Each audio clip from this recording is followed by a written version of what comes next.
on today's episode of the Holistic Savage podcast. So many of us get caught up in trying to become this idea of something that we witness. We go so far outside of ourselves, we forget that we actually have a gift within inside each of us. And it's that true authenticity of who you are. Like, we all have different experiences, and not only experiences, but sequence of experiences. Like, there's no two humans on this planet that have had the exact same sequence of experiences. When we're born, the thing that bonds us all is we all have the same basic human needs. It's those experiences that dictate the way we go about fulfilling those. And that's where we look at each other. We're like, oh, we're all so different. So we start to bond to only others who have the same morals, values, and beliefs as us. And we shut ourselves off from actually learning and expanding our perceptions. All right, functional friends, welcome back to the Holistic Savage podcast. On this episode, I have my, identical, taller, more handsome, older brother twin, Mr. Grant. How are you doing today, my friend? Dude, I feel like I'm just looking in a mirrored image right now. It's just us back and forth. Yeah, man. This was meant to be, obviously. We might make a few listeners cringe with this episode, and I can live with that personally. I'm pretty okay with it. So, we've been bromancing for like 6-7 months. Like, we literally did not know each other like 8 months ago. We met at microbiome keynotes this past fall in Florida. And it was kind of that, like, who's this dashing, reflection of a man, right? And we got the bro picture, and literally, we have had a lot of comments of like, yeah, you guys are oddly similar. So this just feels right to be here with you, my friend. Absolutely, man. And the irony in it is it was probably like 3 or 4 weeks before I actually met you. We were at another event. We were working, and this girl like came up to one of our mutual friends and was like, "Hey, is that Brennan?" But like, and Kiki started like telling me about it. She's like, "Oh my gosh, like you guys look so much alike." And then 4 weeks later, I think you were setting up your booth and I was working on ours, and we just kind of turned and looked at each other and we're like, whoop. It was like the Spider-Man thing where we're each pointing at each other. Yeah, it was a good time. And, I think it's the beginning of a lifelong friendship, which is kind of, I'm excited for this episode. I don't know exactly where we're going to go, because it's like, I see the work that you're doing which actually I would love for you to describe what you do. I know it's, transformational based coaching, but I'd love for you to explain to myself and the audience of what does that mean? What does that look like? And then we can kind of explore from there.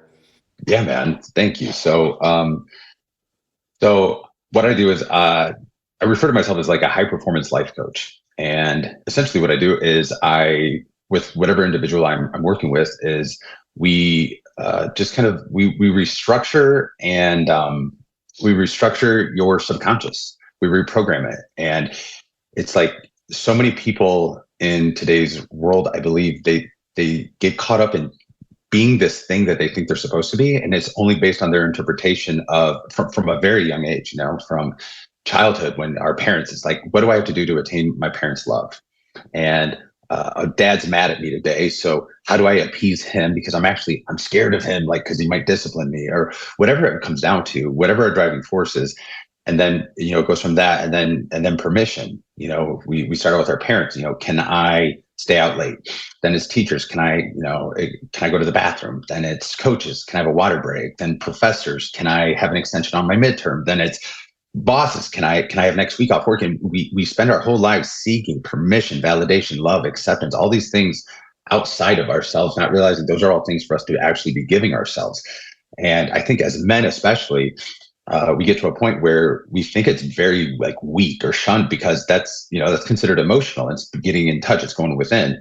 And that's the emotional part of the body. And men tend to like to stay very heady, very logical about things because it's safe. It feels protective.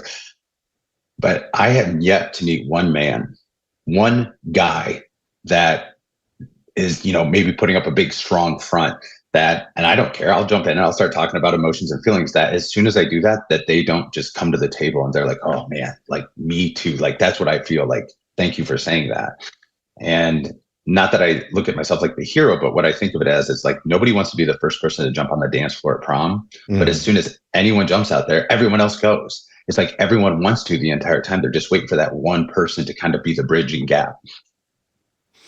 I'm glad I asked that, because certainly these days, the sort of field of coaching has exploded, and then there's like niche subtypes of coaches for kind of everything. And when I look at, guys like you, that I mean, it's just like instant brotherhood, and that doesn't happen for me very often. I'm sure you feel similar. Of I don't know. I mean, personally, I've always felt like a, psychedelic sheep of the family, kind of the dark horse, lone wolf, whatever. And sure, some of that might be my subconscious ego wanting to sort of identify with these different figures. I mean, I could recite some of the characters from all the cool, storylines that I loved as a kid, whether it was like Dragon Ball Z or like Lord of the Rings or, Batman or whatever those archetypes, that it's like that's what resonates with something deep within me. And I see the work that you're doing, but guys like you, and I'll give a shout out to some of our mutual and other friends, like John Parker is a brother that comes to mind. Jade Tita is a guy that comes to mind. Sam Miller, who's a mutual friend of ours, comes to mind. And I don't think I haven't necessarily created like a methodology or curriculum with some of this that you obviously have. I have created curriculums around, functional medicine for mental health, like that I've really, unpacked and structured and everything. But in today's world, and I'm excited to just kind of explore, some things rhetorically and hypothetically with you, because what I appreciated from our very first interaction of like no superficial fluffy bullshit. It was just instant, like sees like, instant respect. And we just instantly go to this like deep soul level of communication, which is something that I crave in all areas of my life. And I don't get it in very many areas or relationships in my life. And I actually, you've been inspiring me in the short, time that we've known each other, because in recent years, I feel like I hit sort of my precipice with that sort of energy, that ideology that you radiate daily.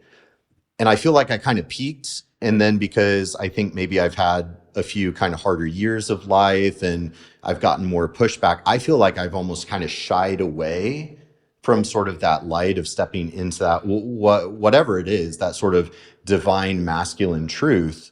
But then I see you just fearlessly embodying it. And that actually inspires me of like, I need to get back to that. So I guess maybe to facilitate, a cool conversation, something I was thinking about last night in preparation for this interview was how, now I'll admit, I stay unplugged from a lot of the noise in the internet, social media, whatever. I really try to stay in my lane, keep my blinders on. But for example, toxic masculinity.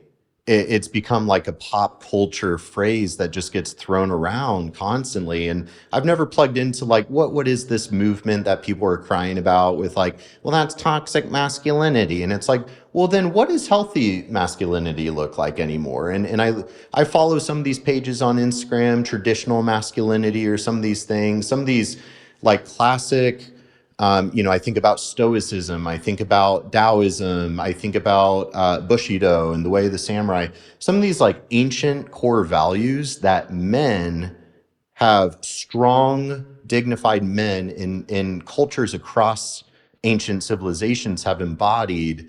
And when I look at current modern American sociological terrain, I'm like, where is that anymore? But then I see people like you, and I'm like, it's not completely dead, and there is hope. So I'm curious just your kind of perspective on whatever the fuck I just said in general, because you're obviously, you embody it, you walk the walk, you talk the talk, and you're helping clients embody that and to your point, rewire their subconscious.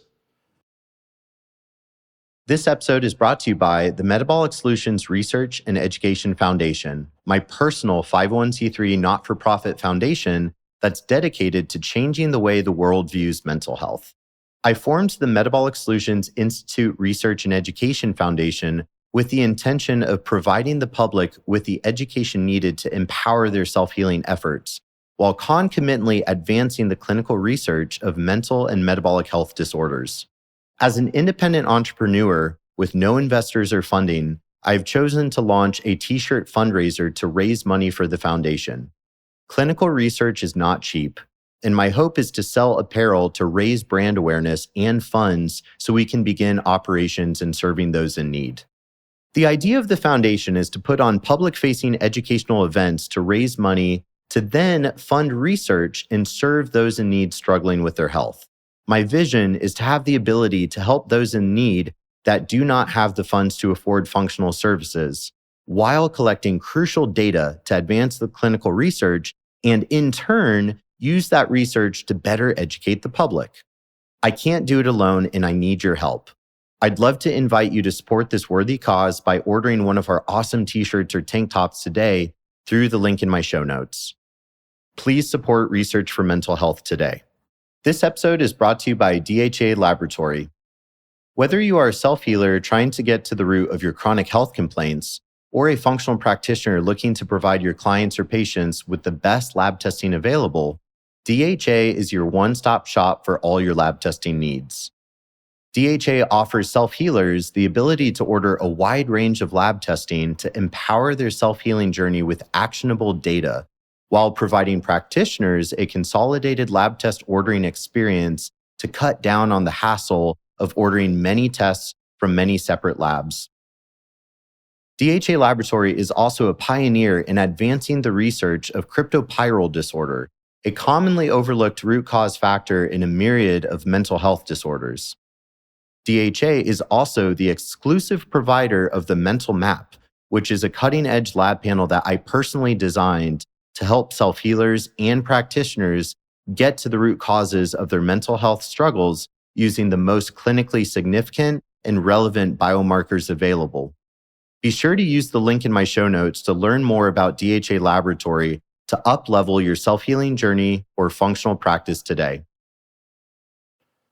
Wow, dude. I mean, I love this lead into this because I love anything where I'm like, oh, can we get canceled for this, for what we're about to say? But at the end of the day, it's like, I think there's something you said that's really key is you go, I look over at you and I see you fearlessly embodying it. And it's like, your assumption is that I'm fearlessly doing it because of the way I'm showing up, not knowing that inside there are those questions going through my head. Like, is this okay? Is this going to be shunned or rejected or whatever it is? Those are there just like for when you see happy people, they have bad days. We see happy people and we assume they don't have bad days. No, it's that they learned how to regulate with their bad days and actually use them to their advantage. So I've learned and I've just like fortified it within myself that when I feel those things, when I feel a sense of fear, well, what's the ultimate masculine thing to do? Express courage. So courage can't be present without fear. So in that moment, I'm literally like, I'm embodying it because I'm literally living it in that moment. I'm cultivating it. I'm like creating it to look over at, like even you, but to be like, yeah, what's up, dude? And be so excited. It's because like at that moment, right before that conversation starts, you have this split second where you have all those rush of thoughts and that flood of emotion and feeling of like, is this okay? Is this going to be rejected? I don't know. I don't know who this is. I don't know how he feels, whatever it is. And at the same time, it's like, it doesn't matter because at the end of the day, if you weren't all about it, we just wouldn't be on this podcast right now. But that's ultimately what it comes down to is when you find your true north, when you find who you are and you accept who you are, when you love who you are and understand that you are the creator and the created within it, like you are creating yourself at all times and you can create yourself however you want to, you can become whatever it is you want to be. And at that point, when you own all those things about yourself, there's no sense of worry if somebody else is going to accept or reject you because you accept yourself, because you're actually never then going to be alone. We'll spend our whole lives going outside of ourselves to find that acceptance from others. And then we'll end up in a room full of people and we'll feel completely alone. And then you can actually do all of this work on yourself and you can be by yourself and you can feel like you're in a room full of people. And it's because at the end of the day, those feelings and those emotions are internal voids and you can't fill them with anything external. So if you got you'll have you your entire life. And at that moment, and when you can smile at that and be like, dude, there's nobody else I'd rather hang out with, that's a pretty cool feeling. And then at that point, you feel like you're a little bit of a gift to just kind of share with people with, and it's not up to you to have to decide whether those are going to be the right people. They're going to let you know. It's kind of like a radio station. When you truly align to yourself, only other people who are listening to that radio station will actually hear you. Mm-hmm. And the people who you've been attracting to your life all this time, these kind of like shady friendships and relationships, the repeated patterns in intimate relationships, we go, man, like, how do I get the same thing over and over and over? Well, it's you. It's like, because you're on that frequency. You're putting out a message on this radio channel. So, of course, only other people on that radio, but that's not your channel. You became this thing that you thought the world wanted you to become. Mm-hmm. And at that point, it just becomes a sense of self-abandonment. In the world of masculinity and toxic masculinity and all that, and it's like the quickest way to sum it up is that I don't think there's toxic masculinity. I think there's toxic men. I also think there's very toxic women.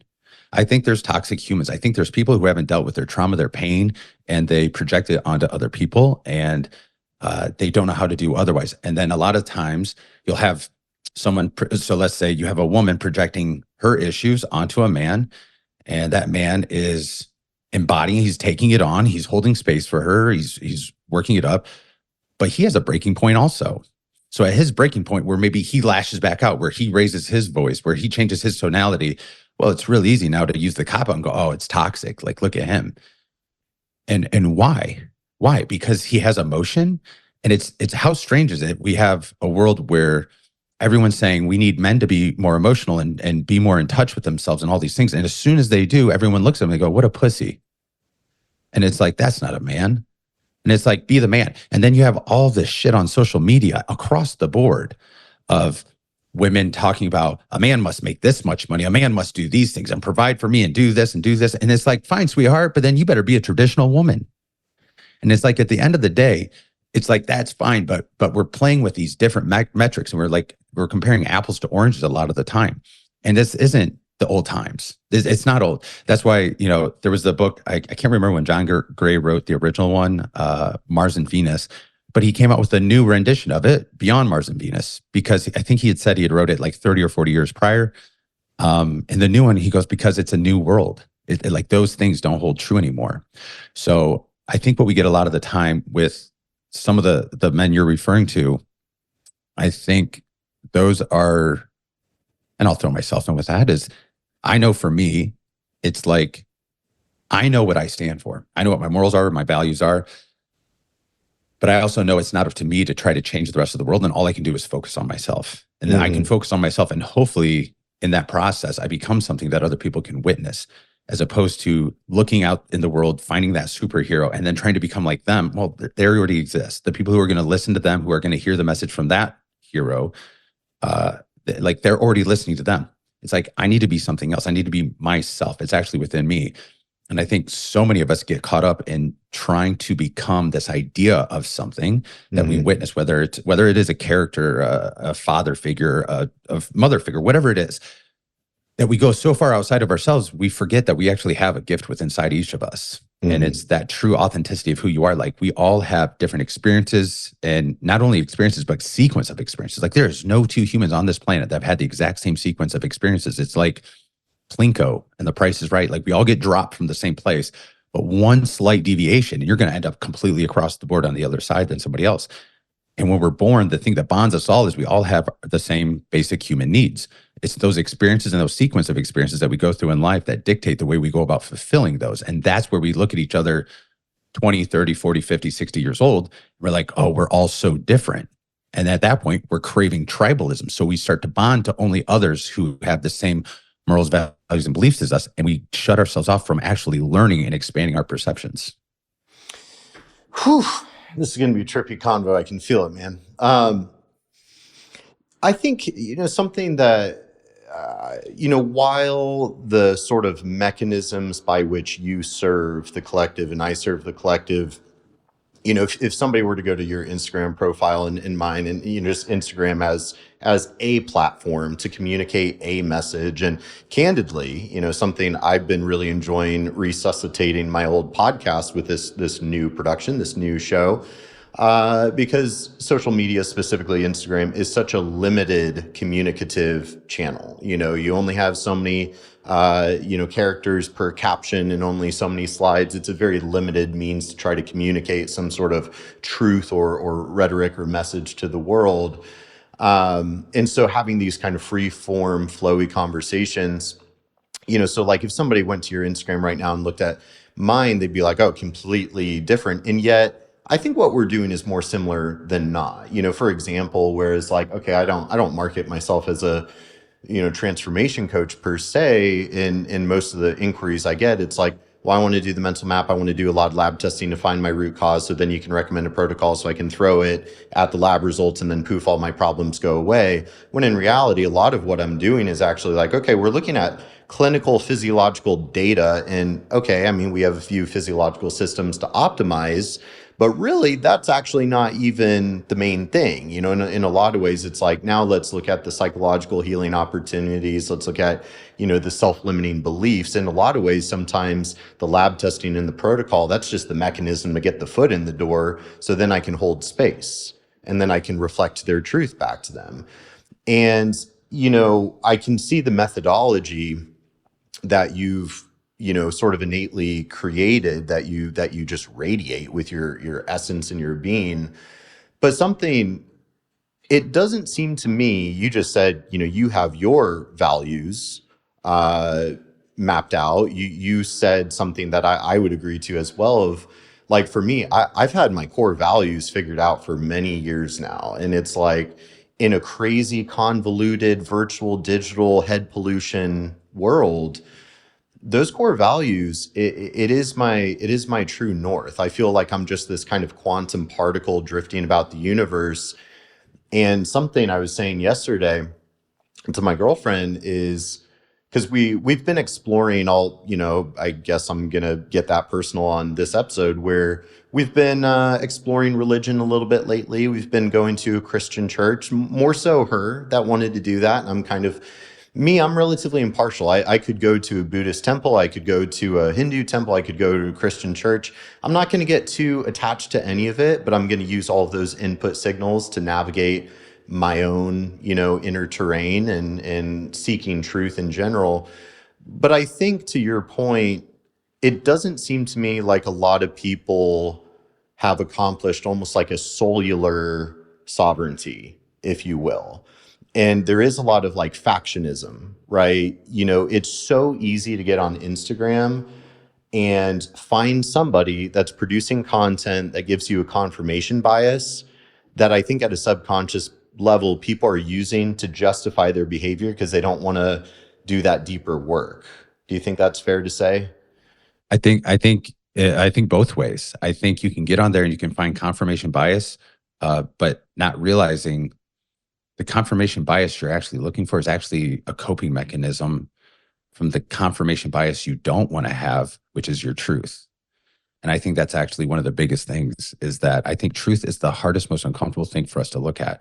So when we then behave in a certain way, which is the coping mechanism to deal with our truth or the shame that we have about something, and we feel shame around the way we're actually behaving because we go, I know this isn't me and I know I'm so out of alignment. We can then go online and find someone who's spewing the exact same thing because they're maybe going through the exact same stuff. Mm-hmm. But you could also decide to be honest with yourself and look at yourself and truly take some stock and inventory in yourself. Go online, and it's just going to require a little bit more effort to seek out and find the people who are actually confirming that, like, yeah, this is the work you need to be doing. It's uncomfortable. It's shady. It's not fun. It hurts sometimes. But at the end, it's going to give you the biggest ROI you could ever imagine. And, it's kind of like what you said is, it's like, if you were to look at both of our social medias, they're so different when you look at them, but ultimately we're coming to the same peak. And then religion, if you look at the span of religion, they're all so different. It's all the mechanisms within are different, but they're all going towards the same thing. Understand there is something greater. There is something at play. There's something happening, and be willing to trust something other than just the tangible right in front of you. And as far as religion goes, I kind of feel the exact same way. It's this idea that it's like, because if they're all right, then they're also all wrong. And if they're all wrong, then they're also all right. Because we're all just saying the same thing. And it's whatever works for you individually, what you believe in, because ultimately, if it's going to hold you accountable to some idea or some concept, that's great. But it's like, you and I are ultimately saying the same thing. We're just using a different Trojan horse to break into someone's life, and then I think that idea of that Trojan horse can evolve a lot. Like, I started out just strictly fitness coaching, and I got caught on that for so long because I thought, who's going to want to hear me talk about emotions and feelings? And like, I don't have a PhD after my name. Who would want to listen to me talk about the brain and the mechanisms and neurotransmitters and what's happening in the mechanisms, and lay out the process and formulate what's happening in their life? Until I realized that they do, and they actually don't care. And then I realized I could actually incorporate the body and the fitness and the health and the wellness in with the mindset. I can incorporate the business and the ability to help people find their true message within their marketing. So at that point, it's like it becomes a whole entire holistic approach, because we're not one-dimensional beings. And it's like, so often people go, okay, I'll be better in my relationship when my body looks this way. My work will flow better when my relationship is going better. God, I'm so stressed. That's why I'm not getting to the gym. And it's almost like this idea that, like, we shoot ourselves in the foot. The thing that will actually help us improve and heal and get better is the thing that we're holding ourselves back from, till the point where we say, I'm going to heal. It's like breaking your arm and you're going, oh, I'm too embarrassed to go see the doctor right now, so I'm going to wait until this heals up and then I'll go see him. Yeah, I think it's like we're trying to bring people back to themselves ultimately, and help them discover their truth. And it's a weird thing. Like, recent years have been pretty challenging for me, and yet even when I've been going through, like, I'll be honest, I would say I have had more like bad mental health days, or my mental health has probably been the lowest that it's been since my like near death suicide crisis, a long time ago, which that was kind of the catalyst that put me on this path to now being the sort of, functional mental health guy, or even kind of some of what we're talking about, like the whole holistic savage thing. Most people don't even know like the origin story of like, where the fuck did that even come from? What is the holistic savage and stuff? And it's like, that was me when, I was still competing in bodybuilding at that point in time, which now I don't think very well of the sport of bodybuilding to some extent anymore, because it's like I lived it, I breathed it, I understand that community, the pros, the cons, the good, the bad.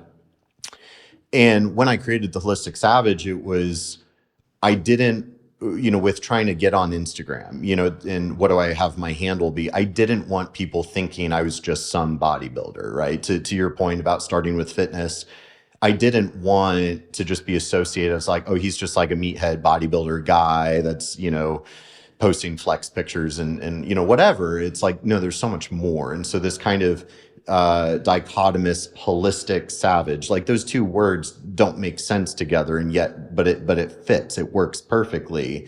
And even just like what that sort of brand name has evolved, because it's an extension of me, and I've evolved a lot as a man.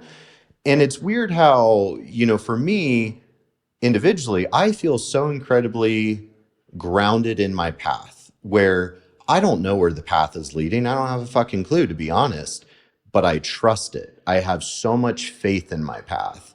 And even with, the shadow work that everybody's got to do, and a lot of times people are kind of running from their shadow work or avoiding it, while I feel like, self-mastery, if you will, is kind of a never-ending journey. But there's something to be said about, and I see this in you, which is why I'm saying all of this, when you reach a level of self-mastery where, you recognize you're human, you've got your shit, you have your shadow and your blind spots, but you're very open and willing to face it always, and you still maintain a level of confidence in your identity, and your core values keep you grounded on your path. And I don't know how to describe it other than it's a very liberating way to live, because no matter who or what presents itself on your path, that like, hey, as long as I'm in alignment and I've got my feet solidly glued to my path, I'll be okay. And no matter who or what I encounter, I'm going to keep being okay as a sovereign man, and hopefully I can positively impact these other people or things that present themselves. This episode is brought to you by Microbiome Labs. I've been a raving fan of Microbiome Labs for many years now because of their cutting-edge research, novel microbiome solutions, and heartfelt culture. Many supplement companies exaggerate their product claims and have no research to back up what they say. Microbiome Labs, on the other hand, has up-leveled the entire functional medicine industry by modeling a research-first approach.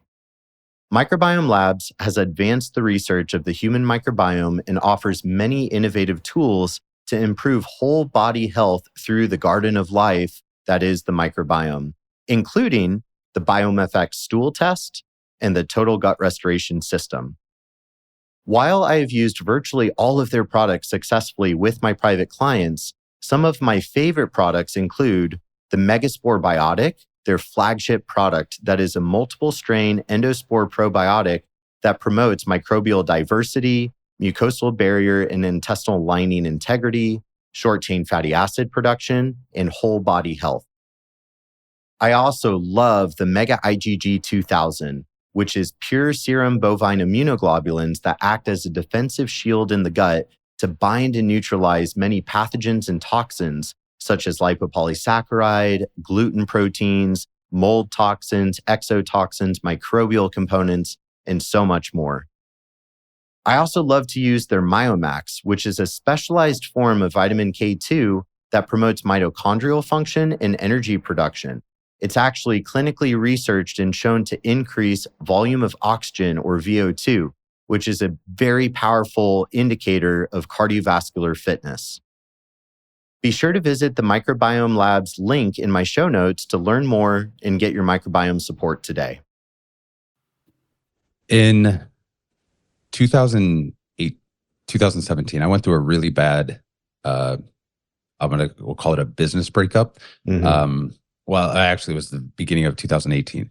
I walked away from everything I was doing, and I was making really great money, really, really great money. Was enjoying life to a degree. Like, I was running bars and restaurants, which I loved. It was so much fun because there was so much behavioral psychology behind it. And at the time, I didn't realize that's why I loved it. I just knew I loved like working with the DJs and being like, let's change the lighting, let's change this, let's fix this, and then watch, like a day if it's daylight savings time. There was nothing more exciting than watching someone or 1,500 people be so excited out dancing on a dance floor. And then we just cut all the dance lights at 2 a.m. and we're like, all right, time to close. And then it's like we bring in a beat and you just watch people like, oh my God, it's daylight saving. And you can watch them. And then you watch, how did I tap into 1,500 people? Oh, it's because I'm like them. This is what excites me. This is what I would feel. And I loved it. But then I started realizing it wasn't giving me the same thing. And I grew up with not a lot. Like my family didn't have a lot, but I never needed anything. My mom worked so hard. So I felt so guilty about walking away from all this money. But I had this really amazing opportunity. And at this point, I had like 130 online clients that I was training. And it sounds really cool to say 130 online clients but I had such a process down. It wasn't challenging me anymore. And it was like everything was done. Everyone was well taken care of. But there was no challenge. And I felt so unfulfilled. So when a very good friend of mine posed this business opportunity to me, I jumped on it right away. We had an amazing platform, about 5,000 members in 4 days of signups. Supplement company coincided with it and everything. And he was going through a little bit of stuff during that time, I think. And that little like a shift in identity, essentially. He went from being a big NFL guy in the spotlight all the time to now he was trying to find his way as an entrepreneur. And it didn't create the same, I guess, like hoorah right away. And so after about 7-8 months of this, I kind of decided, I was like, I can't build somebody else's empire for them. And I parted ways and I didn't end up getting paid anything at all. And I mean, there was a lot of money made and I got nothing. And at this point, I went 7 months without getting an income because I had walked away. I'd parted ways with the bar. I had dispersed all my online clients because I was like, this is going to be the thing. I went all in on it. So there I was at 31 years old and I could, like, my bank account hit zero, only to find out that I'm the one who got screwed over in the end. And I'm like, so it sent this whole reverberation to me. It's like, yeah, I can't trust myself. And so I spent a long time, and I'd sit down in front of a computer. I had all these ideas, but I'd sit down and I couldn't make anything. I couldn't bring anything to life. I couldn't create. This is before I understood like my nervous system as well as I do now and all these things. And finally, I heard Gary Vee, of all people, say it one day that when you own your own shortcomings, they have no power over you. Mm. And I was like, huh. So I don't know, like I jumped on and stories one day on Instagram, and I just was like, blah, blah, blah, blah, blah, and like talking about myself and something I went through and I was struggling with, but like where I messed up. And I wasn't targeting anybody else. I was talking all about myself. And I posted it and I was like, oh my God, what did I just do? And by the time I reopened Instagram, I already had people being like, oh my God, this is amazing. Me too. This is what I feel. Thank you so much for saying this. I was like, well, that's kind of cool. And over the next couple of days, I just kind of kept doing it. And what I kept doing is that I was owning my shame. I was owning all the things that I had shame about in my life. And what happened is as I was sharing all these things and I was targeting myself, people didn't feel like they were being attacked. I became the metaphor for them. And because of that, they were able to own it within themselves. So I had people reaching out being like, oh my God, like you saved my life. I was thinking I was going to kill myself today. And like, I heard your message and it literally formulated something for me. And what it made me realize is our problem isn't that we have problems. Our problem is that we don't understand what our problems are. And because of that, it feels like this giant like mountain that's impossible. And there's no chance of overcoming it. But when you get it formulated, all of a sudden it becomes compartmentalized and you understand where it's coming from, why it's happening. Like you become the observer of your problem as opposed to experiencing your problem. And at that point, you get this sense of relief and your system relaxes and you get creative and you have the ability to have a creative solution to what all your problems are. So I think what so much of it is this ability to come back to yourself. It's like we wake up every day and people, I think, we're so stressed because it's like, one, how am I going to be the things that the world wants me to be? Two, how much longer am I going to keep denying myself what I actually want to do and be? And like what I want to have, the business, maybe the business I want to have, the relationship I want to have, take care of my body the way I want to. But we get so stuck being attached to this identity that we've kind of like through a really bastardized game of telephone have created within ourselves. You know, it's a comment that was made here. 5 years later, this thing was said. And then 2 days later, this thing was said. And it's all from all these different people across so many different industries and landscapes. But it's like the way we decide to become the thing that we are until we hit a point, and it's a breaking point, I think. And it's when we are so detached from the essence of who we are on a soul level, that when you put your head down on your pillow at night and you don't have the distraction of your cell phone, your significant other, friends, television, or whatever you can use to numb out the pain, people go, oh, I've got so many thoughts. I can't shut my brain off. No, it's the same thing you experience when people meditate and they go, I don't like meditating. I don't like the thoughts that come in. No, it's because you're not being distracted right then. And that's what your conscious or your subconscious wants you to be focusing on, because that's where the problem is. You can't hit a target you can't see. So how can you fix a problem that you don't know about? But we try to numb out to it all the time. And I think the difference between people who are self-actualized, to whatever degree that means, and those who are just kind of walking around unaware of everything going on and living in pain and projection is you're willing to look at it. And it's staying at the front edge of it every single day. It's just waking up and doing the tedious task. It's doing the work on yourself to the point where the work becomes just a habitual trait. You don't even think about it. It actually is not considered work anymore. Like I say it all the time that people who go to the gym every day, they're not disciplined. They aren't disciplined. It would be weird for them to not go to the gym because it's so habitual at that point. So you can make yourself do anything and you can teach yourself and condition yourself to behave in any way that you want to. The problem is that when we originally conditioned ourselves or received conditioning from others growing up, we weren't aware of that. We didn't choose. And it's like going to an all-you-can-eat buffet and somebody else is telling you everything to put on your plate and you sit down and you're like, I don't really like all these things. And now we're 20, 30, 40 years old. It's like, go stand up, go back up to the buffet and get exactly what you want. And you're allowed to do that. And you're allowed to have the life that you want. You're allowed to have it look, the body, the business, the relationships, the love, the wealth, the health. And you can have it all. Like you can have it exactly the way you want if you are willing to do the hard thing. But your brain is primed to move away from pain before it is to move towards pleasure. To become everything you would want to be would be pleasurable. That would feel so good. But before you go to that, who are all the people I'm going to have to leave in my life to get to that? What are the jobs, the comfort zones that I'm going to have to leave to actually step into that? And that's where we get stuck. And I think that's where people get to the sense of feeling hopeless, because they go, I know I want that, but it's like, it feels like the life that you want is being held behind this like glass wall. You can see it. You can almost smell it. You can, it's, oh God, it's right there. And the more vivid it gets, the more painful it becomes. So, and I think that's why someone like Joe Dispenza says, you know, you can change in a point of joy and happiness, or you can change in a point of pain. And if you're lucky enough to not get to the point of so much pain that you feel like there's no way out and you take your own life, you get the opportunity to go, man, there's got to be a better way to live. And I truly believe that is ultimately the message that you and I are each sharing with people through our own ways, is we're trying to let people know that there is a better way to live. Like, let me show you how. Yeah, and it can be tricky too, because you know, I think any effective coach, there's a lot of holding space, a lot of empathizing, a lot of reflection, a lot of motivational interviewing. You know, we can't transplant our, you know, biases and belief systems or ideologies into their head. All we can do is try to help them know, you know, which thread to pull to unravel their own brain and get to their own essence of truth and everything.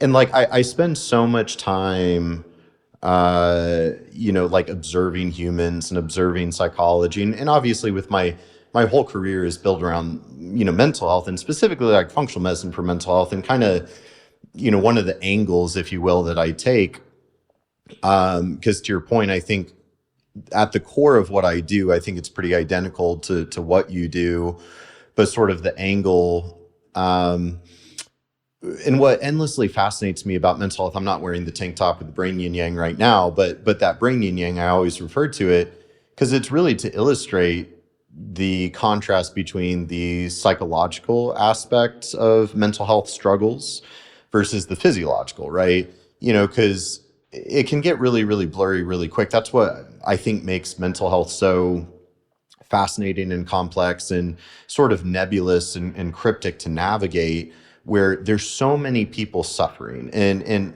you know, you and I were blessed to live in America. We're good American men. And so I can't speak for the rest of the world. I can't speak for anybody but myself. But when I look at America, I'm like, what a fucking shit show these days, you know, and just the amount of like head pollution, right? And the confirmation bias and whatever. But to your point, you said a lot of really powerful things in there. But when I look across like the vast amount of suffering that I see, and there's so many contributors to that suffering, right? There's, you know, whole conversation we could have on more the socioeconomic side of it, right? Of just it's kind of hard to, you know, live a self-actualized life when you're just trying to like keep a roof over your head and feed your children or whatever. And, you know, what's interesting, obviously, with the professional work that I do and the research and this whole neuroinflammation, neuroplasticity theme that sort of dictates my life and whatever, you know, kind of my angle has been like, look, maybe I can't help Mr. Grant here discover his purpose or identify his core values or get back into like a cellular alignment. But if I can at least maybe optimize some of his physiological mechanisms and pathways using lab testing and protocols and dietary intervention and lifestyle and whatever, if we can at least like turn the lights back on, you know, get your physiology working in your favor. Because, you know, something I preach a lot of, like, you're not going to fully reap the benefits of therapy if you have neuroinflammation, for example. But and you'll appreciate this, what's interesting is like most of the people that come seek me out professionally, they have convinced themselves, usually with the aid of consuming my content that is very technical and very physiological and clinical and medical and neuroinflammation, whatever.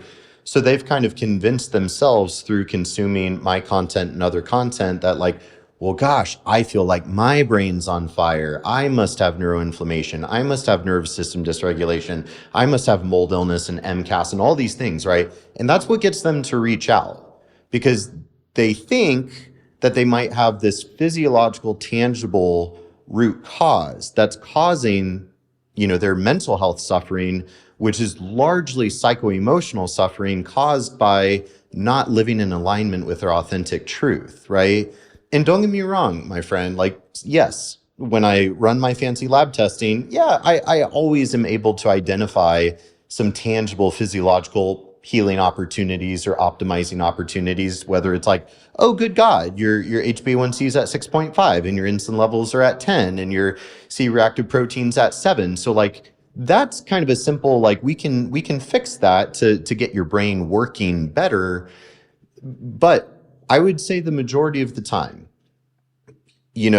at least based on the lab work, it's not that you have, most of these people have a lot of substantial measurable brain inflammation, at least not the demographic that seeks me out.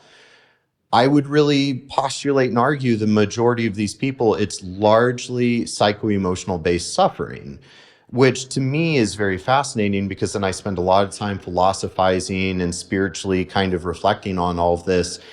And it's not that I have all the answers, but as an individual autonomous man, I feel like I'm doing all right. And so then it's like, how do I help them to get to that place, right?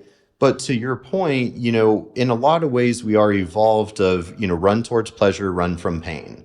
And obviously, first and foremost, we have to get people to wake up to that fundamental biological truth.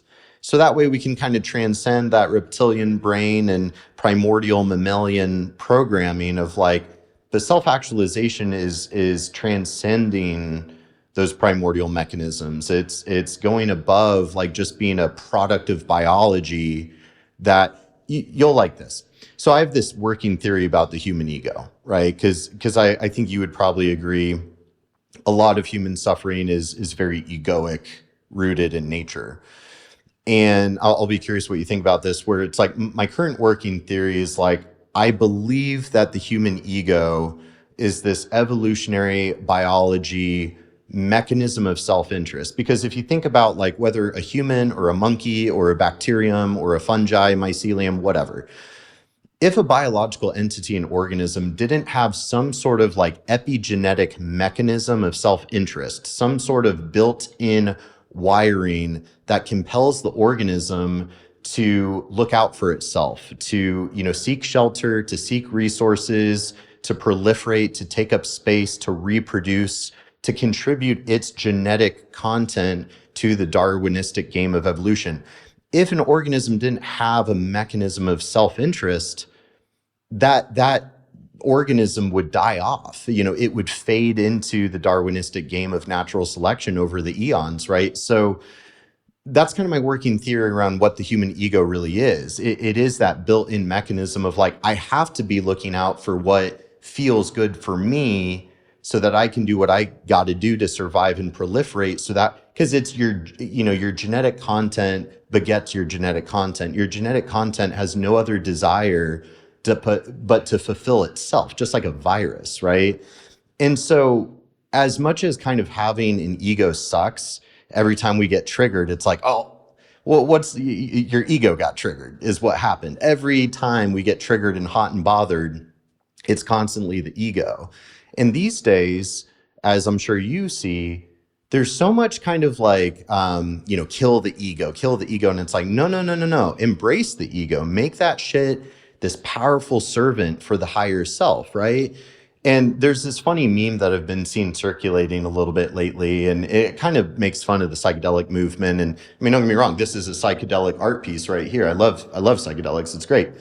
But it's this goofy meme. It says, I finally killed my ego, so now I'm better than everybody else. Right? It's just like, it's funny that way because, first you have to like bear witness to the ego, and recognize like how much those egoic stories are actually dictating the reality that you're projecting onto sort of the canvas that is your life, right?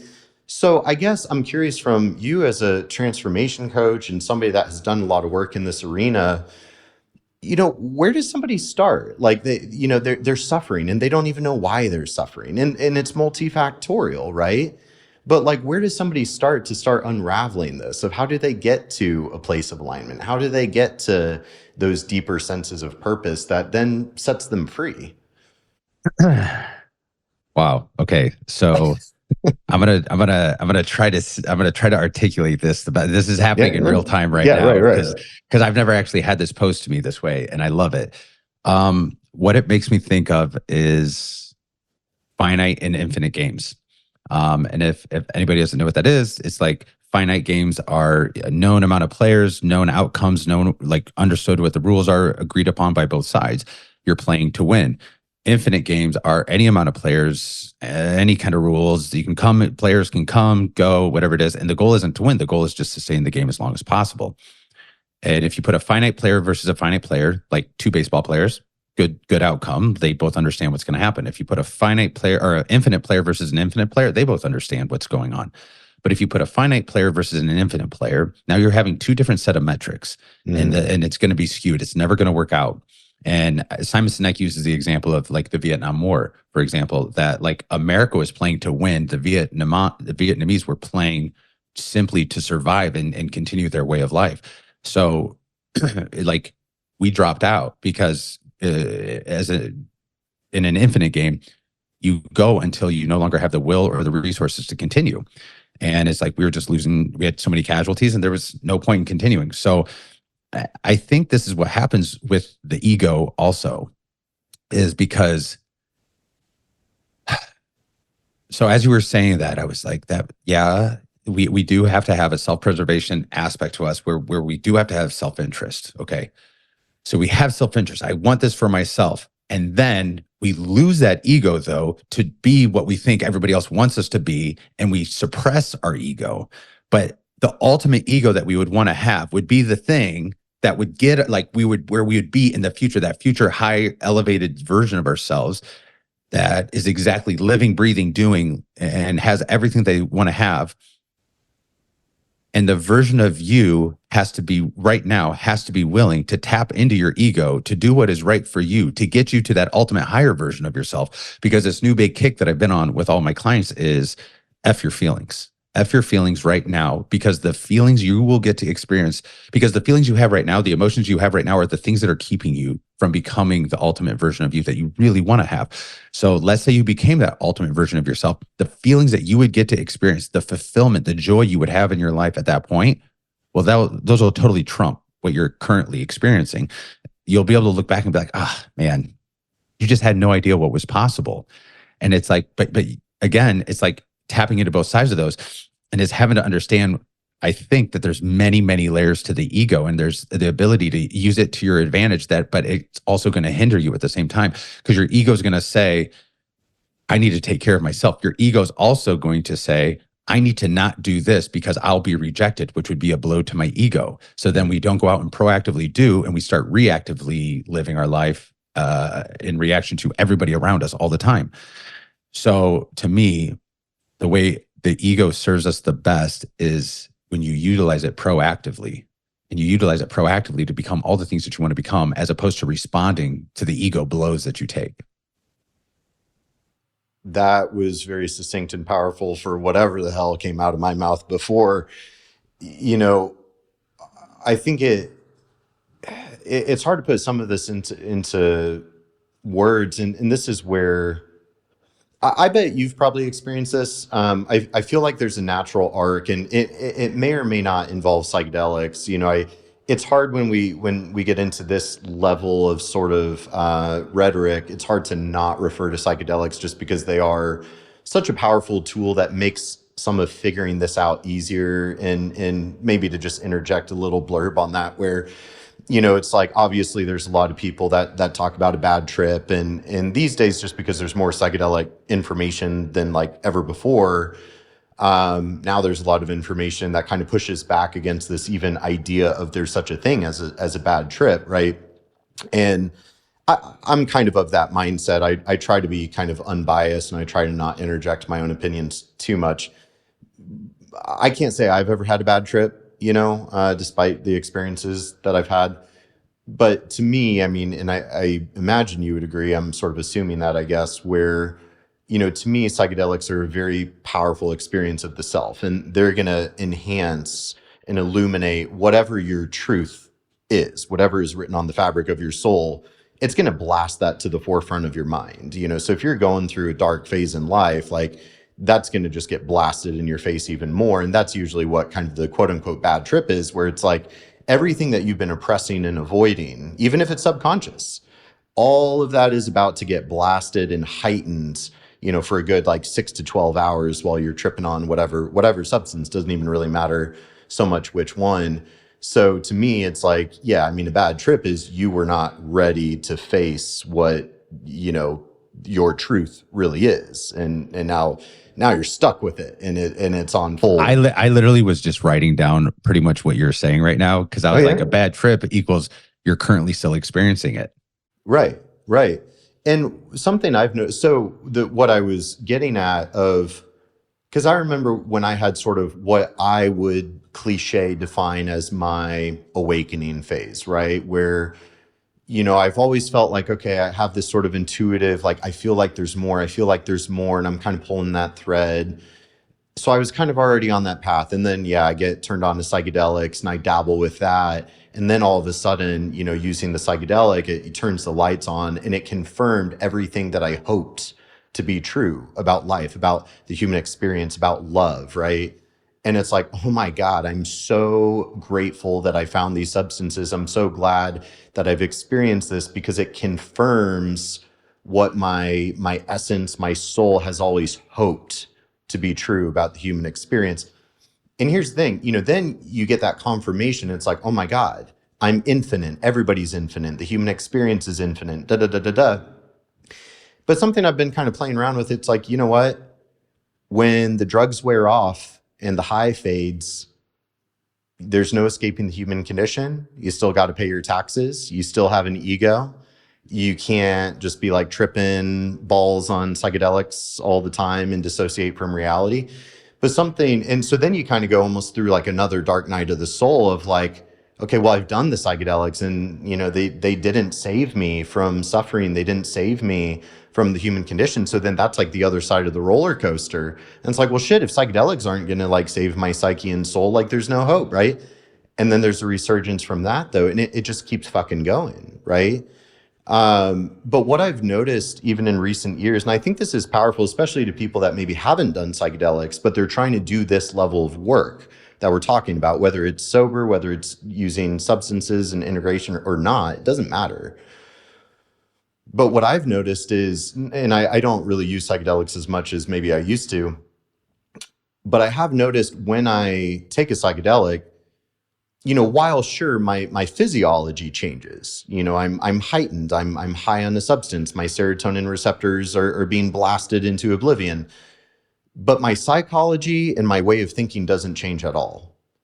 And to me, I think that's a very good thing. And I've done this on a lot of episodes by this point, but you'll appreciate it, where there's sort of the, unconscious egoic reality that I think a lot of people are sort of in slumber in and are trying to wake up from, of this is a shitty nightmare and I don't know why I'm in it. I don't understand it, but I want to get out of it, right? Whereas then sort of the truth realm that psychedelics can plunge you into very quickly. And to me, the point of integration work is to get an overlap of those planes of reality.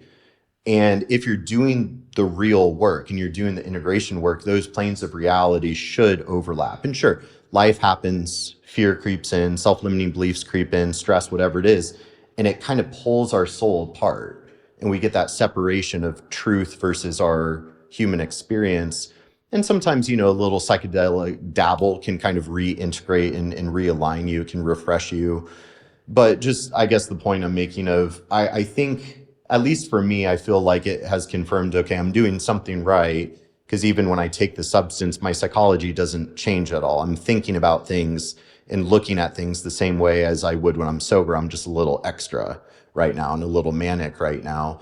But I guess for you, I'm curious your perspective on that, where to me, I think there's that awakening phase and you think, oh my God, I'm awake now. And you can't unsee it. But then there's also almost like a reconciliation that has to occur of like, suffering is kind of built into the human experience.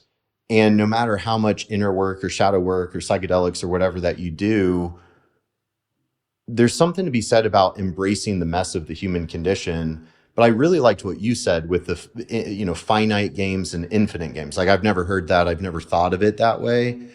But it can feel very disorienting, where that is how it feels of like, let's say you have your shit figured out, pretty well. You're doing all right. You feel pretty sovereign and whole and aligned and actualized. But then you're kind of bumping around with all these other people that are on a different level and playing a different game. And that can make it all a little bit blurry and messy, where it's like maybe you're a finite player playing a finite game, but then maybe you're surrounded with a bunch of infinite people playing an infinite game. And it's just like, what the fuck is any of this? Yeah.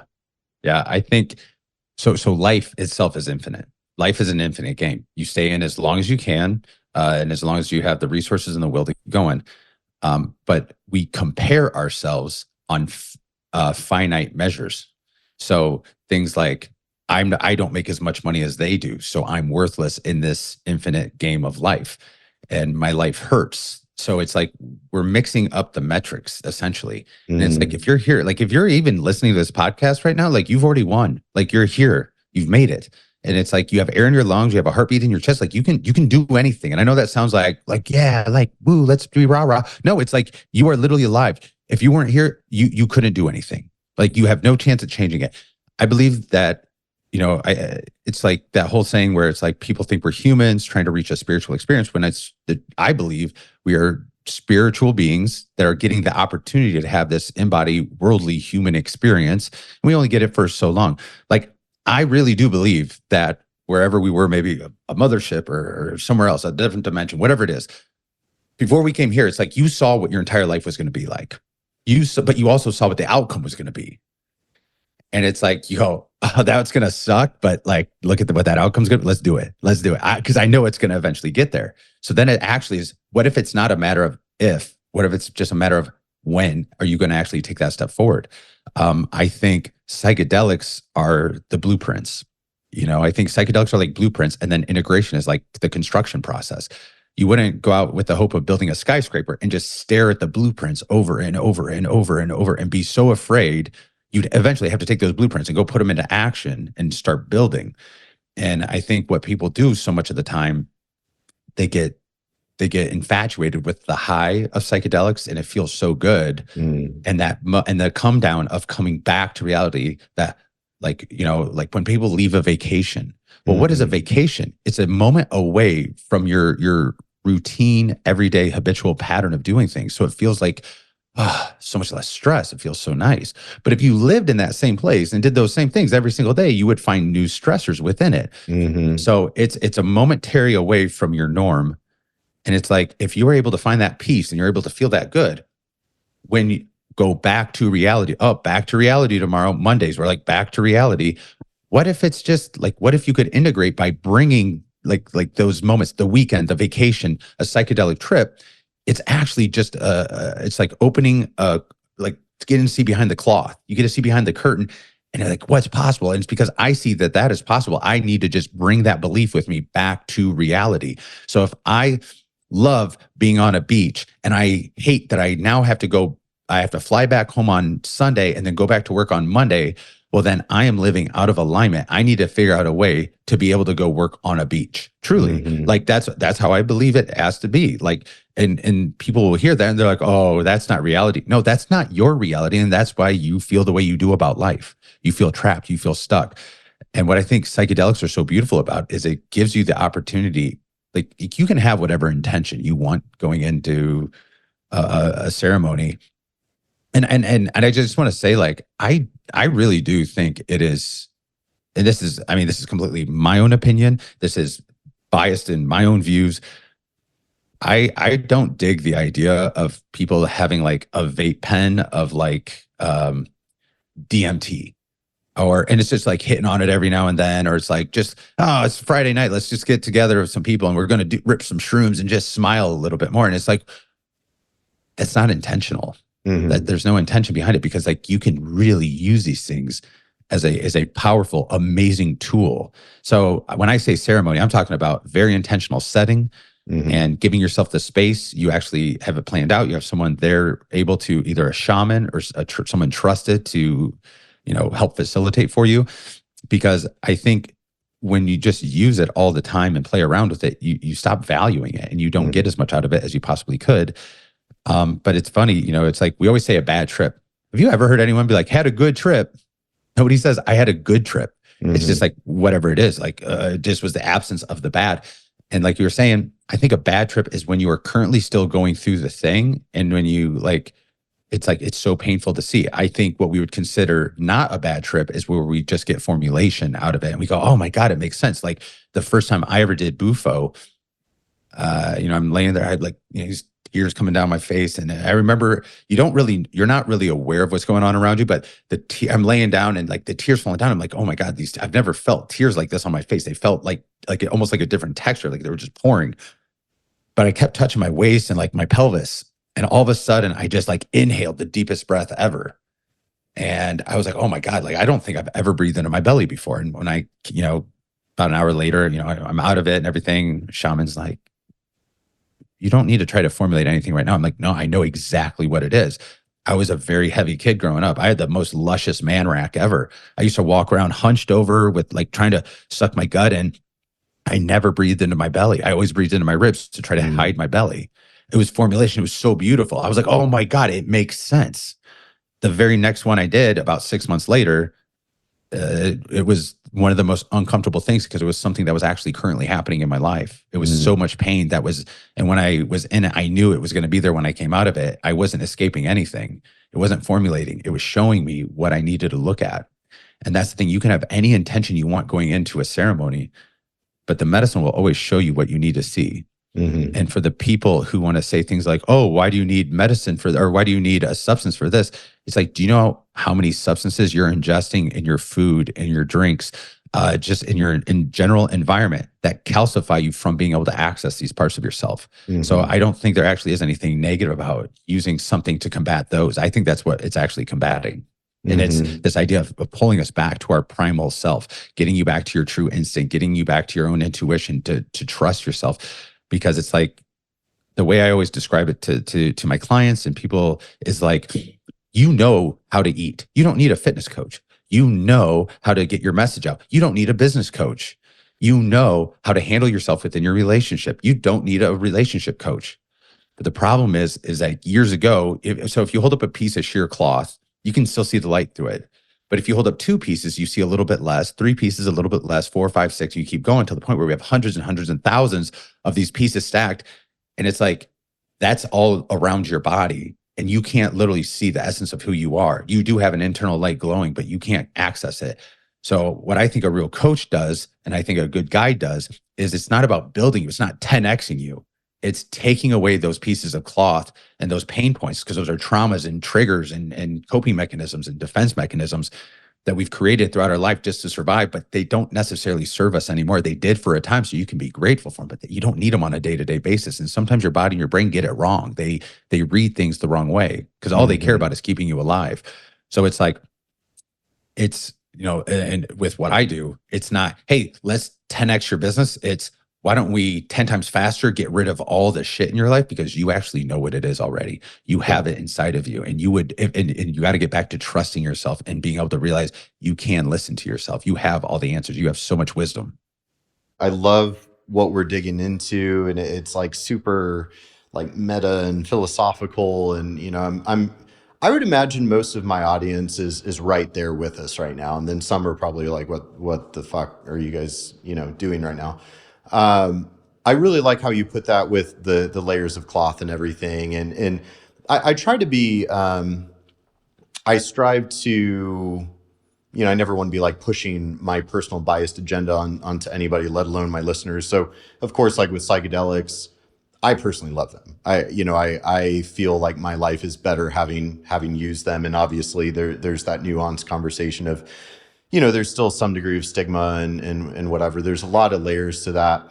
And, I've got the pharmacokinetics and all of that pretty mapped out. So I feel pretty strong with, the pharmacology side of it. And I think a lot of these substances are amazing with what they do clinically and physiologically. But the spiritual, esoteric, psycho-emotional experience is the best part. Like, that's a much more interesting, thing to explore. And what you said of, the cloth and the layers of, all the traumas and the fears and the self-limiting beliefs and the stressors, all this shit that builds up, and it prevents us from being able to see ourselves clearly, right? And it's like, how are we supposed to be able to experience life clearly or experience others fully if we're shrouded in mystery or within ourselves, right? And whether it's a coach that is holding space and reflecting, whether it's psychedelics and a shaman kind of cutting through those cloths of like, hey, let's give you a taste of clarity. And in a lot of ways, that's what the psychedelic experience is it gives you that clarity. So then now you are more clear on the actions. What you described, and that actually kind of resonated with me a lot of what you were saying about, never breathing properly because you're trying to like suck in your gut or whatever as a kid.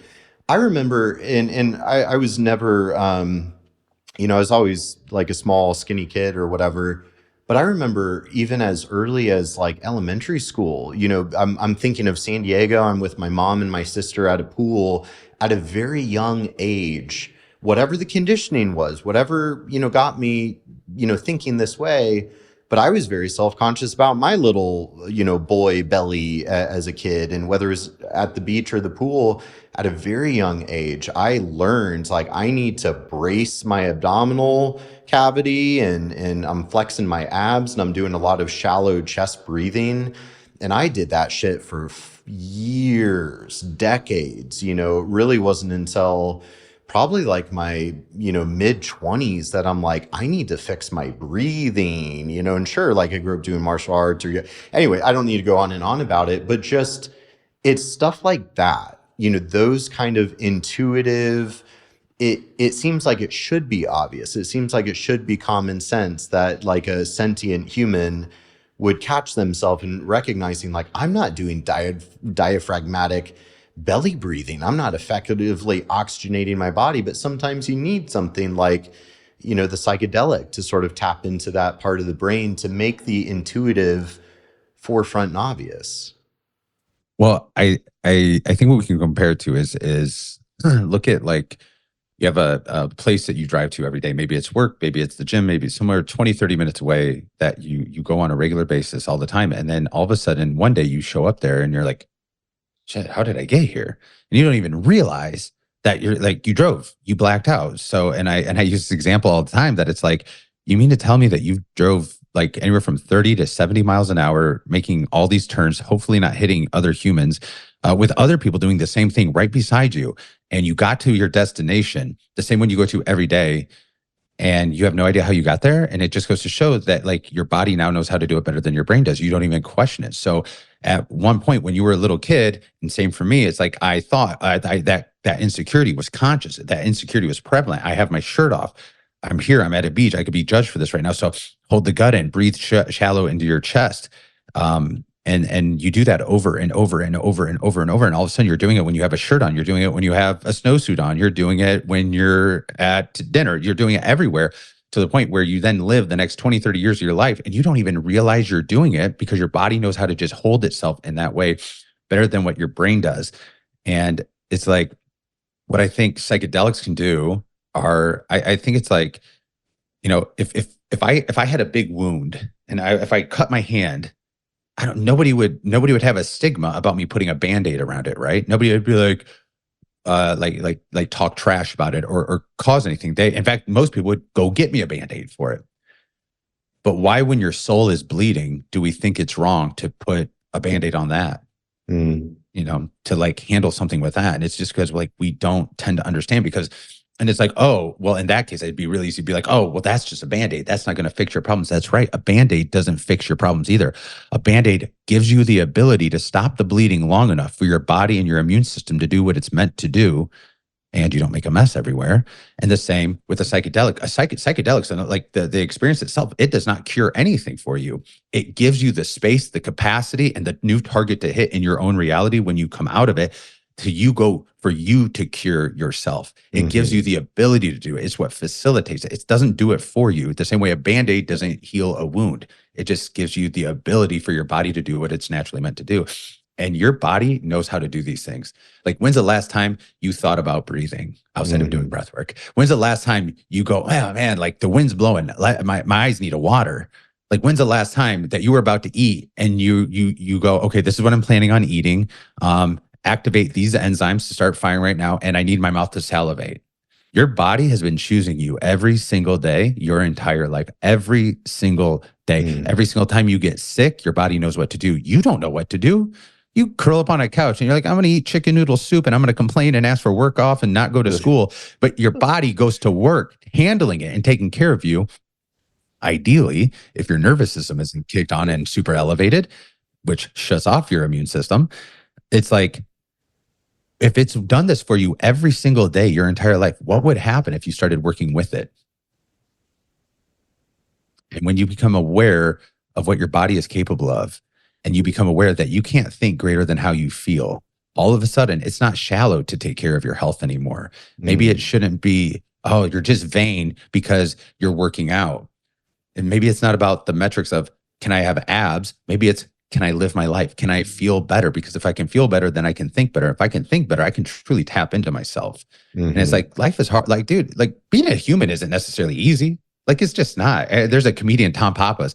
He has a hilarious one. He's like, you're doing great. You know, he's like, being a human is hard. He's like, you don't need to be like The Rock. You don't need a 5-hour energy. You need a nap is what you need. And you need to be okay telling yourself, like, it's okay to like sleep and get back to yourself once in a while.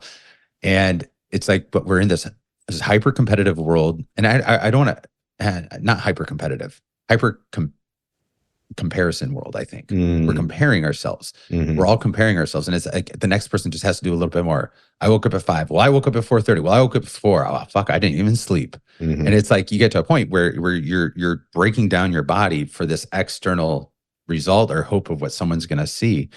And I think social media has only exacerbated it that much more, because now instead of just trying to impress people you're around, you have at all times the ability to try to impress the entire world.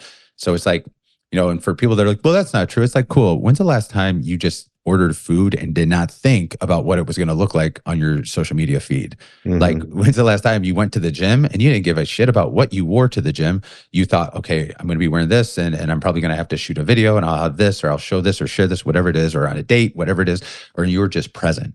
And it's like, so few of us are actually in our lives, experiencing our lives. Instead, we're projecting an avatar of what we think, because it's so much easier to, it's like, it's almost like VR. It's like I can create this avatar of what I wish I was. And then in my real life, I don't actually have to become it because it's too hard. It's too difficult.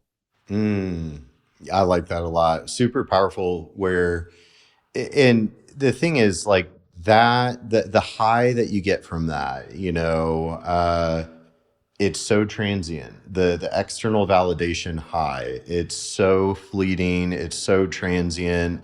It's not deeply fulfilling or satisfying. It doesn't, you know, serve as like nectar to your soul or anything. And we see so much of it these days. And I don't know about you. I feel like I'm seeing a shift. Maybe it's just because of what I'm interacting with on social media that creates my biased algorithm and what it feeds me. You know, that's the hard aspect of we all have our own individual virtual experience based on input signals and algorithms. But I do feel like I'm starting to see a little bit of a shift. It seems to me like people are kind of getting tired of the ego projection and the clinging to external validation and all the influencers of like, look at me, I'm prettier, I'm more successful. You know, to your point, right? Because like, don't get me wrong, I've been there. Like, you know, sure, I used to post more, you know, workout footage or here's what I'm eating or whatever, as if anybody really fucking cares, right? And I think both sides are getting worn out. Not everybody. This is a horribly subjective, nuanced thing that I'm trying to describe. But I do think both like viewers, followers, consumers, and influencers, I think both sides, we're all getting really tired of this bullshit game. I think we're all craving something that feels way more hearty and substantial. And I think, you know, you do still see a lot of people that it certainly appears like they are very much trying to get that external validation. And to me, it very much appears to be like, you know, they're using external validation to fill a void in their own soul, right? And, you know, at least for me, I feel like the secret to a life well lived, it's like doing whatever you have to do to earn your own self-respect, to feel proud of who you are, to feel proud of your life. Like, don't get me wrong, especially in the past couple of years, I've had a lot reflected to me. I've been challenged on a lot of levels, and it's been very humbling. But I also I'm really proud of the man that I've become. I'm proud of the life that I've built, the career that I've built. And I can't give everybody the equation of what they have to do to earn that within themselves, but it sure doesn't look like chasing external validation and that transient high is the solution.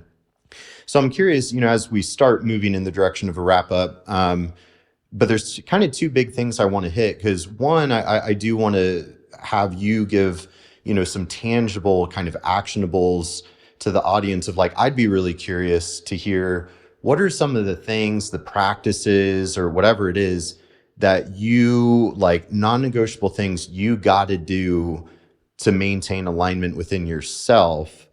And then we can kind of hit that. And then I kind of want to touch on relationships and stuff, because it's one thing to accomplish this sort of level of cellular sovereignty within yourself, but then to accomplish that in union, that might be a part 2 podcast or something. But I'd be very curious. We touched on psychedelics a lot, and don't get me wrong, love psychedelics. We could talk about that all day.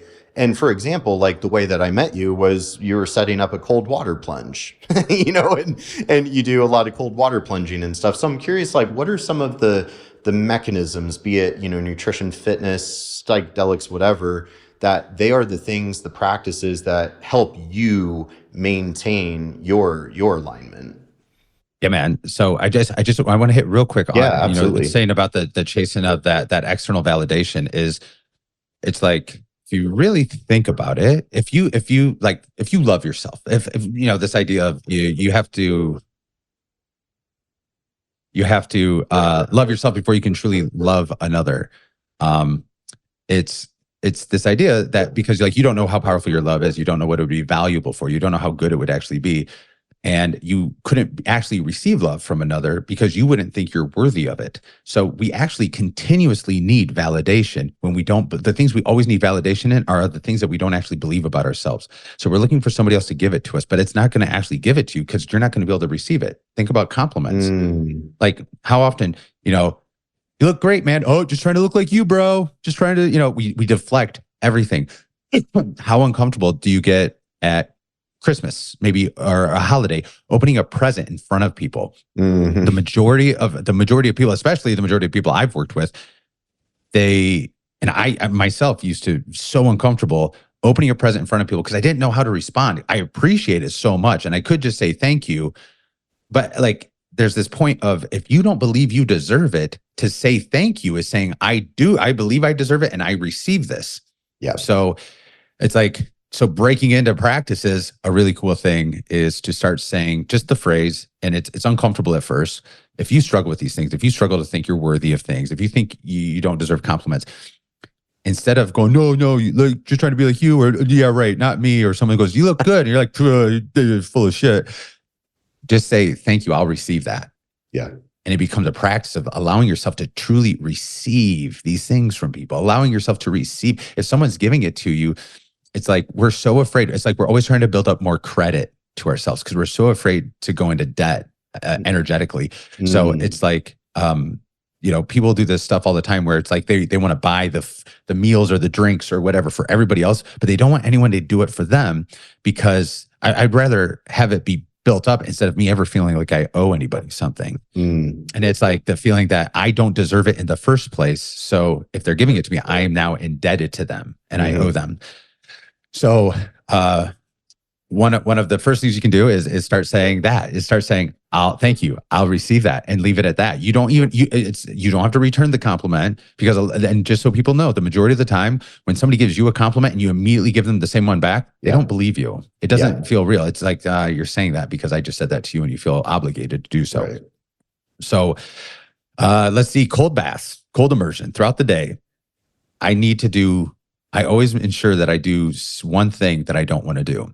Cold immersion to this point has been that thing for me. I love the fitness landscape right now and how much shit people are talking about cold immersion. They're like, oh, it's not going to do this. It's not, this alone isn't going to change your life. This isn't this. Well, nothing alone is going to change your life. Doing one sole thing, it's not going to, going to the gym by itself isn't going to change your life. But if you go to the gym and because you feel a little bit more confident, maybe you go out and you speak to people a little bit easier.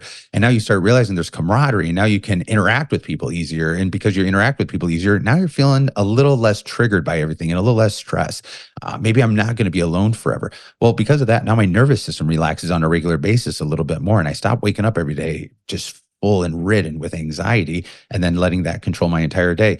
So I don't think cold immersion alone changes anybody's life, but I've seen it be a metaphor for so many massive things. It's not about, how is it going to mobilize my brown fat? For me, it's how quickly can I get back in control of my breath as soon as I'm hit with that external uncomfortable stimulus. It's not about, there's a 200 to 300% uptake in your dopamine production. And it's like, that's cool, but that's also not why I do it. It's how quickly can I get back to my breath and be relaxed and be in a calm state, because we're faced with stressors around us all the time. Everyone has stress in their life. And when you don't have stress, you'll create your own stress because you're so used to stress. You have to have it. So it's like at some point you become your own bartender and you're going, man, I'm an alcoholic. I need to stop drinking. But you're making your own drinks as you're going along. And you're like, I literally can't stop. It's on a pattern. So it's the ability to do something that you don't want to do, forcing yourself to go to that place that's of such physical discomfort, but you're able to regulate against it. You're able to change it. And it's the resiliency comes in the closing down that refraction period between when I experience the stimulus and when I'm able to regulate. I'm at a point now where like I can get into like 35-degree water and literally within one breath, I'm at ease. And it doesn't mean I'm not feeling discomfort. I did one like 3 hours before we got on this podcast because I'm like, I don't want to get on this and be like shivering. I got in and I'm out in Phoenix today, so the air's nice and warm. I got in there, the contrast, it was pretty drastic. I got in, what I feel is actually uncomfortable, but it doesn't matter. It doesn't matter. Where I've gotten to now is it doesn't matter that I feel that way, because the way I feel, my emotion, it doesn't have to dictate what my behavior becomes. So many of us are responding to our emotion and then behaving in a way to help that, as opposed to behaving in a way that actually is going to serve us and take us to the next place that we want to be at. So for me, allowing myself to receive, and so that can come from gratitude. So I'll find a sense of gratitude throughout my day, because gratitude is the emotional signature of receiving. So at that point, I can receive, thank you so much. I'll receive that compliment or that gift, whatever it is. Doing something uncomfortable that I have to regulate against, like cold immersion. Another thing is I like to have something throughout my day. And currently it's been like a 3 or 4 mile walk that I make myself do. It takes about, usually I think a 4 mile walk takes me about an hour and 20 minutes to do around the island where I live. And it's like, okay, cool. Why is that a thing? Because I don't want to do it. I don't want to do it because I'm like, I don't have the time. I don't have time to go do that. I don't have time I have to work on this. I have to get this project done. I have this interview coming up. I have these client calls. I have this, I have whatever it is.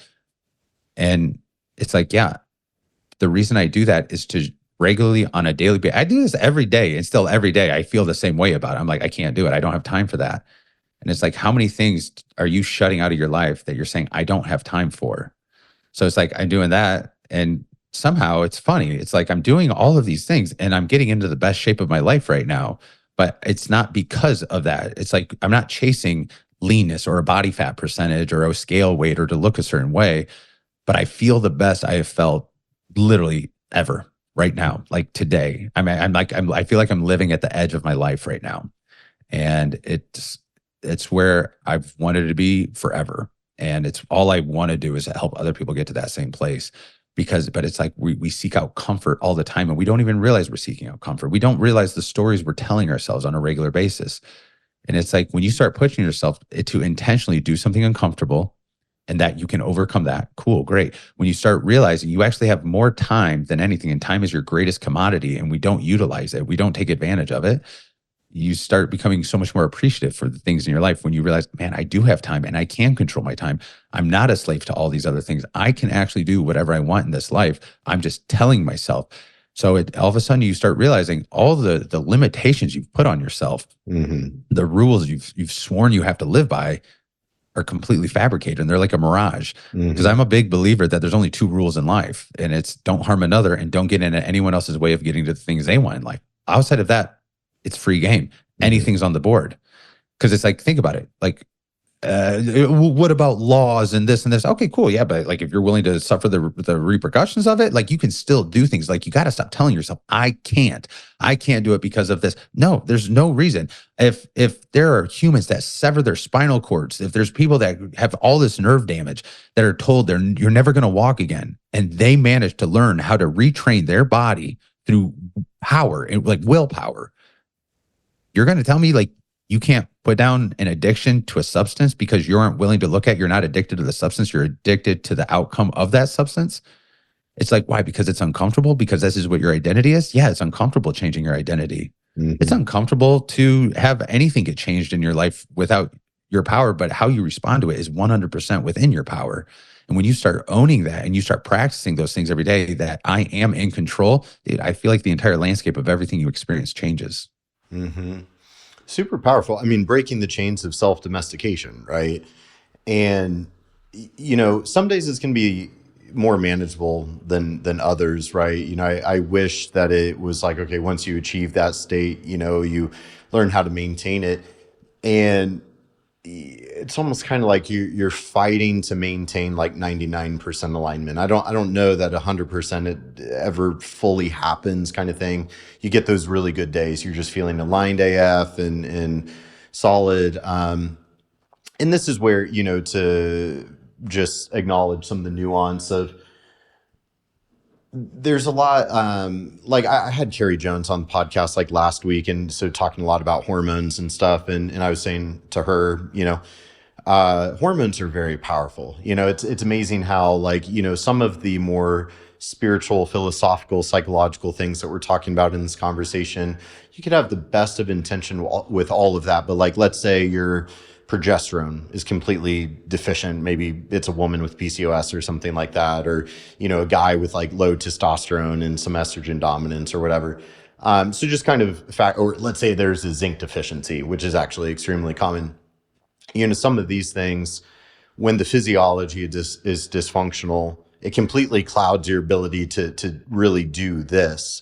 But I also like, you know, what we're saying here of the breaking those chains of self-domestication, doing the things that need to be done, doing the behaviors to get the outcome that you're really desiring.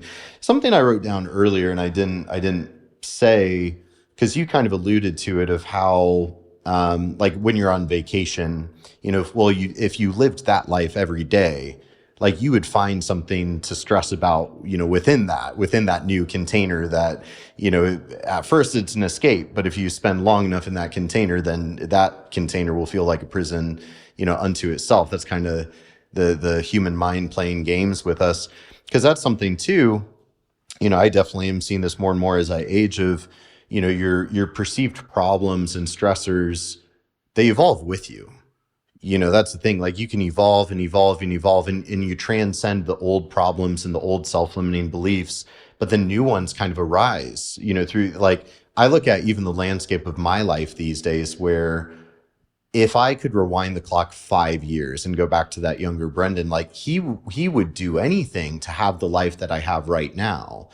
And something I've noticed throughout my earth walk so far, you kind of are who you are. I think every soul has its own signature, its own aura, its own essence, that you really are who you are at the core. And it's like, I know for me, even though the terrain of my life is in constant flux and it's constantly changing, evolving, I'm maturing, I'm learning. And yet my sort of like neurological experience kind of feels the same. You know, I'm still just as motivated and ambitious. I still have the same insecurities and whatever. And so I think there's a certain radical surrender and acceptance to that too, of fully embracing just who you are. And then I feel like once you kind of get a lock on like this sweet spot, like right now you're there, you're feeling great today, you're, you know, solid and aligned and everything. Like once you find that place, it's like that's your homeostasis on a soul level. And then it becomes almost like this conscious struggle to maintain that homeostasis. And you're going to have unexpected stressors and stuff that kind of knock you off your path. You get in a fight with the woman, or you have a work stressor kind of pop up, or whatever. But I think it becomes a lot more enjoyable of an experience when you don't let those stressors completely rattle you. It's just like, okay, that was a curveball, knocked me out of homeostasis, but I know exactly what I need to do to get back to that homeostasis, right? And for you, I do a lot of the same things you do. You mentioned your walks. Like for me, I would say out of all my self-care things that I do, my nature walks are probably number one, as far as like, I gotta go get my steps, get my breath, get my nature immersion. Like I'm not good if I don't have that Shinrin Yoku and sort of walking meditation, or the cold plunge, or the gym, or the nutrition. But I think that's part of it. And I think that's what you and myself, to an extent, we do so well as coaches, is giving people the tools of, first, like, let's get to your truth and figure out what your homeostatic alignment is, and learning the methodology, the discipline, the practices needed to maintain that level of homeostasis. I think it's so telling, and what we're talking about, what our practices are and what are so important, is there are things that involve moving your body, and that involves the body. And it's like all emotion is energy in motion. So you're energetic, you're energy. So if you want to change your emotion, you just have to change your motion. You have to do something different with your body than what you're currently doing. But what do? When we don't like what we're feeling, we get in our head and we start going down the rabbit holes, and we sit down, and it's like I have clients that they all, the ones who have really had to overcome a lot, they have a spot. It's a couch, a chair. It's usually a couch, a big area, a corner of a couch where and think about what that is. At a point where I feel a threat, I have my back against something, I have my arm side against something, so I only have two fronts I have to look at. When you're out walking in nature, you are open. You are 360 exposed. Mm-hmm. So it's big. You change your motion, you will change your emotion. And if you can change the way you're thinking about things, you can change the process in which you're going to try to go about doing things. And like you said, our problems evolve as we evolve. So a lot of times, I don't think people even give themselves credit for the work that they're doing, because they're looking at the metrics of, are my problems still in my life or not? And it's because I think we tend to look like it's this view of like we're looking down at a circle, and it's got we see a bunch of dots in it, and those dots are our problems. And we're like, oh my God, that's what my life is. Like, it's just this closed-in circle. It's like a bullpen. Nothing's getting out, and I just bouncing around. I keep hitting them over. But if you were to change your perspective, you come down on the side of it, you're going to realize you were looking down at the top of a corkscrew. That's why it looked like a circle. And those problems are actually just these pillars that go up all the way through, but you are constantly going higher and higher up this corkscrew. You're evolving. Those problems are just going to show up at different ways in your life, because those are your core insecurities, your core beliefs. Those are the things that will always be present with you. And again, it's not about not having those things. It's about how much can I take back control of my life and stop letting those run my life, and realize they're coming along for the ride. I think it's what's her name? Gilbert, Melissa Gilbert, maybe. I don't think that's it. Yeah, maybe. Her book, Big Magic, is like, she talks about fear. Like, fear has been, like, we've let fear drive most of our lives.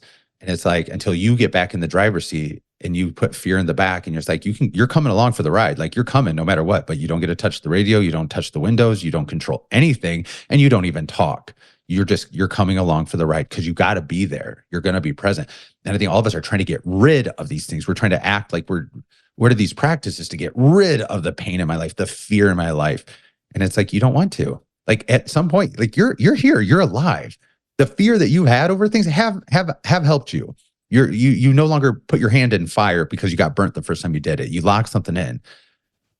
But maybe the first time you decided to approach a potential boyfriend, girlfriend, you were rejected.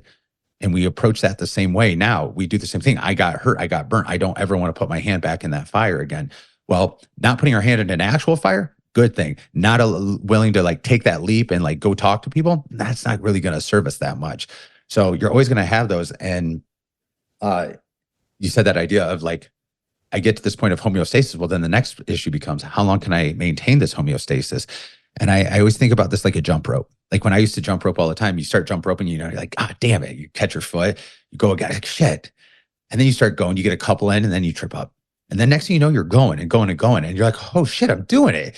As soon as you get going and you're hitting stride with what you want, the immediate fear becomes, oh my God, when am I going to lose this? So we'll get into a relationship. Everything's going great in a relationship. Oh my God, how soon am I going to lose this love?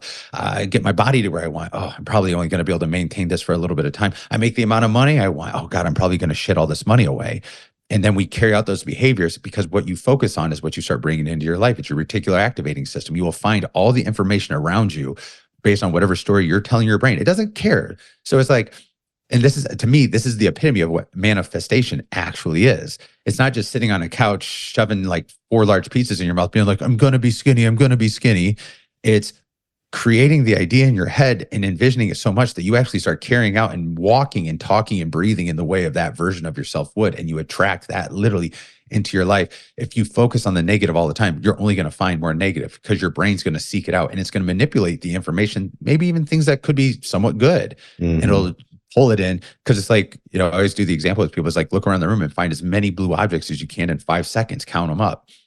They look and they look and they look and you're like, how many did you get? And they'll be like 10, 15, whatever. You're like, cool. Were they all the exact same shade of blue? You go, no. I was like, how many purple did you find during that time? And they try to look, and you're like, no, during that time. They go, well, none. It's like, right, because you weren't looking for purple. But if you look back at some of the objects you counted as blue, I bet they were purple. Like, yeah, because we'll tie in things, we'll manipulate the information in our external world to match the story that we have to ourselves to, again, get that confirmation bias that we need to make our story make sense to us. But the story we're usually confirming to ourselves is one of pain, discomfort, lack, inadequacy, unworthiness. And it's like, how much longer do you want to compound that story to yourself? Or do you want to actually shift it? And it's going to feel vulnerable. It's going to feel confusing at first, because your brain will always choose a familiar hell over an unfamiliar heaven. So to feel good is going to be unfamiliar, but that's what you want. And that's where you're trying to get to. So it's time to actually make that paradigm shift and start focusing your attention towards the things you want to have in life. God, that was awesome. I think that'll be our good wrap up point. Cause like, I'm gonna like snip that last bit of monologue there and like listen to it over and over while I fall asleep or something. That was really good, man. We'll definitely have to do an episode 2 one of these days. But that last bit was really powerful, and certainly it's like I was so excited to talk to you. I wasn't entirely sure what we were going to talk about. I kind of had an idea of the direction I wanted to go. But I feel like we covered a lot of ground, and I do really intuitively trust. I think the audience is really going to appreciate this episode. I think there was a lot of wisdom and value, given here, in your ability to articulate some of these sort of abstract, esoteric, intuitive things is really, really good. Like, like I like to think I have a decent thing to say once in a while. So I definitely can recognize that skill, that gift that you have. It's obviously something that I can tell it's something that you have a natural intuitive gift with this. And it's something that you've worked very hard to cultivate, and it shows a lot. So I'm deeply grateful, not only for this conversation and this episode, but I'm just really grateful that our paths crossed. Right. To me, even in the short time that we've been friends, I mean, it's done a lot for me. I don't have, I'm a relatively private person. I live a pretty isolated life, actually. And it's kind of a rare thing for me to have, especially other men that I feel like I can really relate to and understand. So I'm very grateful for you, my friend. Thank you. I'll receive that. Oh man, when you were saying all that, I was like, yeah, like I've gotten better with some of that, but I am kind of guilty of that. It's easy through my own discomfort to like, well, let me say it back and compliment it back, but I also recognize sort of the ingenuity of that. So yeah, thank you. I'll receive that. But dude, I feel the same way about you. Really, it was, ever since we met, it's so nice to see other men out there that do the work, that want to work on themselves, that want to be better and be better for themselves. Because it's, I think there's this whole thing in the world right now of like, look at me, and how much I'm helping everybody else. And I don't believe that's you. And I know that's not me. I tell people all the time, like, what I do is so selfish. It is so selfish. It is so fulfilling to me. It's taking all of my pain throughout life, and I'm not letting any of it be in vain. In fact, I'm using it to tap into you, to understand you that much better. When I can see an individual break through that, so when people ask me, they're like, well, what's the guarantee with your, that if I sign on with you, I'm like, it's built into it. I was like, you're the actual guarantee. I'm going to lead you to the water, but you're going to have to drink it. I'm going to tell you how. I'm going to help guide you there. I'm going to help you understand and formulate what's going on. But it's like, at the end of the day, it's selfish, and it's okay for it to be selfish because other people are benefiting from it. Like, I'm not hurting anyone in the process, but it is so fulfilling for me because it's just me living. I mean, literally, my business is called Project This Is Me. It's like, this is me living my life. And if that helps other people have formulation for their life, that is so awesome to me. Like, it doesn't take anything more. And I think you're the same way. Like, you live it, you do the work, you show up. And it's like have conversations like this, put yourself out there the way you do, like that takes a lot of courage. So like, I'm truly grateful for your friendship as well. Thank you, man. Thanks for listening to the Holistic Savage podcast. This is a Wellness Out Loud production produced by Drake Peterson and edited and mixed by Mike Fry. As always, if you liked this episode, please rate it and review it on your podcast app. Don't forget to subscribe and share with your friends. See you next time. This podcast is for general informational purposes only. It does not constitute the practice of medicine, nursing, or other professional healthcare services, including the giving of medical advice. No doctor-patient relationship is formed. The use of this information and the materials linked to this podcast is at the user's own risk. The content on this podcast is not intended to be a substitute for professional medical advice, diagnosis, or treatment. Users should not disregard or delay in obtaining medical advice from any medical condition they have, and they should seek the assistance of their healthcare professionals for any such conditions.